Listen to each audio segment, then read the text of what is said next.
Hey everybody, how's it going? Time for some more Raid Shadow Legends. Today I'm just gonna be mentioning an event upcoming that has potential to have a nice little payoff. So it's a somewhat guaranteed legendary event in that if you are meeting all these requirements, you will get a free legendary.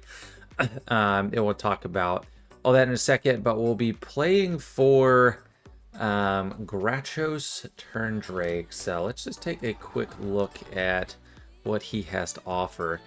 He's in the Demon Spawn faction. He is a legendary, of course.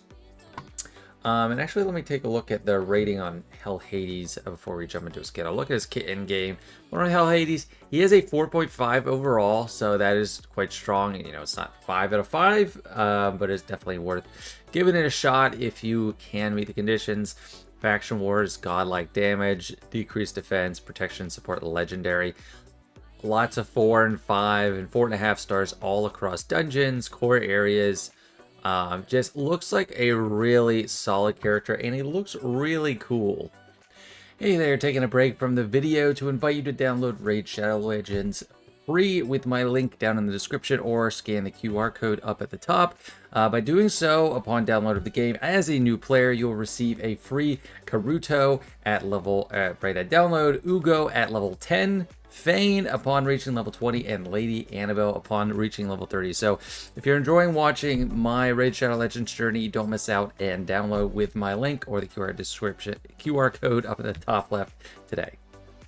So it looks like he is an HP focused legendary. These, I guess, are his max stats. If you have him completely at 6 stars, all red stars, before you pick up Blessing or anything like that. 23,000 HP, 826 attack, 1244 defense, 99 speed, not super fast. His aura ability is increase all ally HP by 28%, so it's better than a lot that I've seen with 25%. Let's start with his basic, or his default ability, Chaff Reaper. Attacks one enemy, will ignore 25% of the target's defense, and then heals all allies with less than 50% HP by 10% of this champion's max HP. So that's pretty nice. He's going to be healing all the time through that first ability. And his A2, our second ability, Color of the Week. Attacks all enemies 2 times. Each hit will ignore 25% defense against targets with less than half HP. First hit has a 75% chance of placing a 60% decreased defense debuff on each enemy for 2 turns. Second hit has a 75% chance of a block buffs debuff for 2 turns. Very strong debuff. Each hit will ignore 25% resistance against targets with less than half HP. And then as you leveled up, you get increased debuff, buff chance, and then some cooldowns. And then his final ability, very succinct. Place a 60% increased defense buff on all allies for 2 turns, and place a block damage buff on all allies for 1 turn. That, to me, is quite strong. Block damage is insane. So for that first turn, you're not going to take any damage at all. And then for 2 turns, you will get that defense up. So looking pretty nice to me in my novice impressions. And then his, I think this is probably one of those locked behind awakened abilities. If an ally has more than half HP and is under any buffs placed by the champion, they deal 10% more damage. If they have less than half HP and are attacked by an enemy, that ally receives 10% less damage. And if there are multiple champions on the team with this skill, only one will activate. Okay, so that's just kind of default. But overall, I think he looks pretty good. If I did get him, I would be happy to use him. However, I don't think I personally will be able to completely unlock him through this event. Let's look at that. So this is a Deck of Fate event. You'll be getting Fate Scrolls by summoning souls from Soul Stones.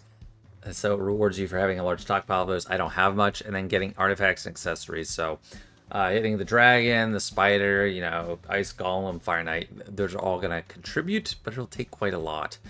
Use them to flip cards in the Deck of Fate. You're trying to match 3 in a row, if you can, of the same background color. You'll get an extra Fate chest for rewards. But during the event, there's going to be 30 fragments hidden under purple cards, 10 fragments for each card, and then 40 fragments under 8 rare blue cards, so 11 total cards. 500 each of those, and then 30 under 10 common green cards, so that's 10 total. So 21 cards you're going to need to flip. And it's going to cost quite a lot of scrolls. If you don't use them, they'll be converted to silver automatically, but that's going to take quite a lot to do in both energy and soul stones. I don't have any. I could, you know, purchase some of these. No, I don't even have enough for this. I don't have enough for anything, so I'm not going to really be able to participate myself much in this, but keep an eye on it here in the events tab if if that is something that's going to benefit you. Hey there, taking a break from the video to invite you to download Raid Shadow Legends free with my link down in the description, or scan the QR code up at the top. By doing so, upon download of the game as a new player, you'll receive a free Karuto at level right at download, Ugo at level 10, Fane upon reaching level 20, and Lady Annabelle upon reaching level 30. So if you're enjoying watching my Raid Shadow Legends journey, don't miss out and download with my link or the QR code up at the top left today. So yeah, if you don't have much of a stockpile, you can start earning by hoarding from the Iron Twins Fortress. Hit it as much as you can. I am not super far in it myself. I'm going to be trying to climb this today using whatever I do have, but that's just one option. I don't know what the perfect math is, balance between going for soul stones and artifacts and accessories, but I would venture to guess that the soul stones are much better. But yeah, that's going to be it for this one. Just a short notice of this upcoming event. And if you do benefit from it, then that's awesome. All right, thanks for watching. See you later.